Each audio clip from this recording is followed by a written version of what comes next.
Hello guys, അങ്ങനെ ദേ വിഷുവിന് കിടന്നുറങ്ങാൻ പോകുന്നു എന്നും പറഞ്ഞിരുന്ന ഞങ്ങൾ കിടന്നുറങ്ങിയത് പിന്നെ 4:30-ക്ക് ശേഷമായിരുന്നു. ഈ കുട്ടിപ്പിശാചുകൾ ഉറക്കുന്നുണ്ടായിരുന്നില്ല. അത് കഴിഞ്ഞ് രാവിലെ ആകുമ്പോൾ എന്നെ അമ്മ കടയിൽ പോകാനും കാര്യങ്ങൾക്കൊക്കെ വേണ്ടി വിളിച്ചിട്ടുണ്ടായിരുന്നു. അപ്പോൾ ഇവർ നല്ല ഉറക്കം. പക്ഷേ ഞാൻ ഇവനെയും വിളിച്ചുകൊണ്ടാട്ടോ ഞാൻ കടയിലൊക്കെ പോയിട്ടുണ്ടായിരുന്നത്. അത് കഴിഞ്ഞ് ദേ ചിറ്റ വന്നിട്ട് ഇവൻ്റെ ഓരോ കംപ്ലൈൻറ്റുകൾ എൻ്റെ അടുത്ത് ഇങ്ങനെ പറഞ്ഞുകൊണ്ടിരിക്കുകയാണ്. അപ്പോഴത്തേക്കും അനിയത്തേക്ക് നല്ല ഉറക്കമാണ് കേട്ടോ. പിന്നെ അത് കഴിഞ്ഞ് നമ്മൾ ദേ രാവിലത്തേക്കും ഉച്ചക്കത്തേക്കും ഉള്ള ഫുഡിൻ്റെ പരിപാടിയിലേക്ക് കടന്നിട്ടുണ്ടായിരുന്നു.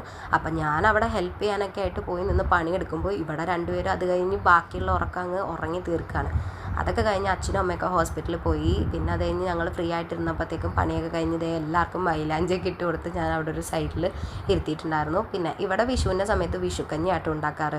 അത് ദേ ഇവിടെ അമ്മ വീട്ടിലൊക്കെ കൊണ്ട് കൊടുക്കാൻ വേണ്ടിയിട്ട് വന്നതാണ് ഞാൻ. അത് കഴിഞ്ഞ് ദേ ജോക്കുട്ടിയുടെയൊക്കെ വീട്ടിലും മിക്കുവിൻ്റെയൊക്കെ വീട്ടിലും കൊണ്ട് കൊടുത്തിട്ടുണ്ടായിരുന്നു. മിക്കു പക്ഷേ അവിടെ ഉണ്ടായിരുന്നില്ല കേട്ടോ. അതൊക്കെ കഴിഞ്ഞ് ഞങ്ങൾ ദേ ഉച്ചയ്ക്ക് വന്ന് ഫുഡൊക്കെ കഴിച്ച് കഴിഞ്ഞപ്പോൾ വിഷുക്കഞ്ഞിയൊക്കെ ദേ അശ്വതിയുടെ വീട്ടിൽ കൊടുക്കാനായിട്ട് ഞങ്ങൾ 3 പേരും കൂടെ പോവുകയാണ്. അവിടെ അമ്മയ്ക്കും വിഷുക്കഞ്ഞിയൊക്കെ ഭയങ്കര ഇഷ്ടമാണ്. ഞാൻ എല്ലാ കൊല്ലം കൊണ്ട് കൊടുക്കാറുണ്ട്. അങ്ങനെ അവിടെ ചെന്ന് കഴിഞ്ഞപ്പോഴത്തേക്കും അവിടെ നല്ല പായസം ഉണ്ടായിരുന്നു. പക്ഷേ എൻ്റെ ടേസ്റ്റോ സ്മെല്ലോ ഒന്നും എനിക്ക് കിട്ടാത്തതുകൊണ്ട് ഞാൻ കഴിക്കുന്നത് വെറുതെയാണ്. ആക്ച്വലി അതിൻ്റെ നല്ല ടേസ്റ്റൊന്നും എനിക്ക് കിട്ടിയിട്ടുണ്ടായിരുന്നില്ല. അതൊക്കെ കഴിഞ്ഞ് വന്നപ്പോൾ പോണ വഴിക്ക് ചിറ്റ പിസ്തയുടെ ഐസ്ക്രീം വേണമെന്ന് അവനോട് പറഞ്ഞിട്ടുണ്ടായിരുന്നു. പക്ഷേ ഞങ്ങൾ മേടിക്കാൻ മറന്നുപോയി. സോ അത് ഞാൻ രണ്ടാമത് പോയി അത് ചിറ്റയ്ക്ക് മേടിച്ച് കൊടുത്തിട്ടുണ്ടായിരുന്നു. അതോടുകൂടി ചിറ്റ ഹാപ്പിയായി. അങ്ങനെ അതൊക്കെ കഴിച്ചിരിക്കുമ്പോഴത്തേക്കുമാണ് പിന്നെ വൈകുന്നേരമൊക്കെ ആയപ്പോഴത്തേക്കും അച്ഛനൊക്കെ തിരിച്ചു വന്നിട്ടുണ്ടായിരുന്നു. അങ്ങനെ ഇവർ പോകാനുള്ള പരിപാടിയിലാണ് രാത്രിയിലെ ഡിന്നർ കഴിച്ചിട്ട്. ആ സമയത്ത് എൻ്റെ അമ്മയുടെ ഫാമിലിയോട് വന്നിട്ടുണ്ടായിരുന്നു.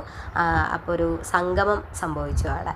അത് കഴിഞ്ഞ് ഇവർ ഇറങ്ങാനായിട്ട് നിൽക്കുമായിരുന്നു. അങ്ങനെ ഇവരൊക്കെ പോയി ഇവരെ ടാറ്റ ബൈ ബൈ ഒക്കെ പറഞ്ഞ് കൊടുത്താക്കി തിരിച്ചു വന്നു കഴിഞ്ഞപ്പോഴത്തേക്കും ഇവിടെ അടുത്ത പടക്കം പൊട്ടിക്കൽ തുടങ്ങിയിട്ടുണ്ടായിരുന്നു. അങ്ങനെ പിള്ളേർ സെറ്റിൻ്റെ പടക്കം പൊട്ടിക്കലൊക്കെ കഴിഞ്ഞ് ഞങ്ങൾ നേരെ തിരിച്ച് അമ്മ വീട്ടിട്ട് പോയിട്ടുണ്ടായിരുന്നു. നോർമലി ഇവിടെ ഫെസ്റ്റിവൽസ് ആ ഒരു ടൈമൊക്കെ ആകുമ്പോൾ ഓണം ക്രിസ്മസ് ഒക്കെ ആണെങ്കിൽ അതാത് വീട്ടിൽ ഉച്ചയ്ക്ക് സെലിബ്രേഷനും ഫുഡൊക്കെ കഴിഞ്ഞിട്ട് പിന്നെ എല്ലാവരും അമ്മ വീട്ടിലോട്ടാട്ടോ വരാറ്. നൈറ്റ് അവിടെ ആയിരിക്കും ഫുഡ് കാര്യങ്ങളൊക്കെ. അങ്ങനെ നമ്മൾ നൈറ്റും അവിടെ ചെന്നിരുന്ന് ഫുഡും കാര്യങ്ങളും എല്ലാം കഴിച്ച് ഞങ്ങൾ യുനോ കാർഡ് കളിക്കലായിരുന്നു കേട്ടോ ഞങ്ങളുടെ മെയിൻ. ഞാനെന്തോ ഭയങ്കര അഡിക്റ്റഡ് ആവുന്നുണ്ട് അതിന്. അങ്ങനെ സായുവിൻ്റെ സ്കില്ല് കാണിക്കണം എന്ന് എന്നോട് പ്രത്യേകം പറഞ്ഞിട്ടുണ്ടായിരുന്നു. അത് കഴിഞ്ഞപ്പോഴത്തേക്കും ഐസ്ക്രീം വന്നിട്ടുണ്ടായിരുന്നു. അതൊക്കെ കഴിച്ച് കഴിഞ്ഞ് ഞങ്ങളുടെ വീടെന്ന് പറഞ്ഞു കഴിഞ്ഞാൽ ആക്ച്വലി മെയിൻ റോഡിൻ്റെ അടുത്ത് തന്നെയാണ് അമ്മ വീട്. സോ നമുക്കങ്ങനെ താഴെയൊന്നും പടക്കം പൊട്ടിക്കലോ അങ്ങനെയൊന്നും നടക്കില്ല. സോ നമ്മൾ ടെറസിൻ്റെ മുകളിലാണ് പടക്കവും കാര്യങ്ങളൊക്കെ പൊട്ടിക്കാറ്. അങ്ങനെ കുറേ വെറൈറ്റീസ് ഓഫ് പടക്കവും കാര്യങ്ങളൊക്കെ പൊട്ടിച്ചിട്ട് ഇവർ തിരിച്ച് പോവുകയാണ് കേട്ടോ. വിഷുവിന് ആക്ച്വലി 2-3 ദിവസം മുന്നേ ഇവർ ഓൾറെഡി ഇവിടെ സ്റ്റേ ആയിരുന്നു. കുഞ്ഞുവിന് സ്റ്റഡി ലീവ് കാര്യങ്ങളാണ് ഇപ്പോൾ.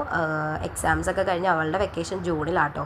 അതുകൊണ്ട് ഇനിയിപ്പോൾ അവൾ ആ സമയത്തെ നിൽക്കാനും കാര്യങ്ങൾക്കൊക്കെ ആയിട്ട് വരുള്ളൂ. അങ്ങനെ അവർ ബൈ പറഞ്ഞു പോയി.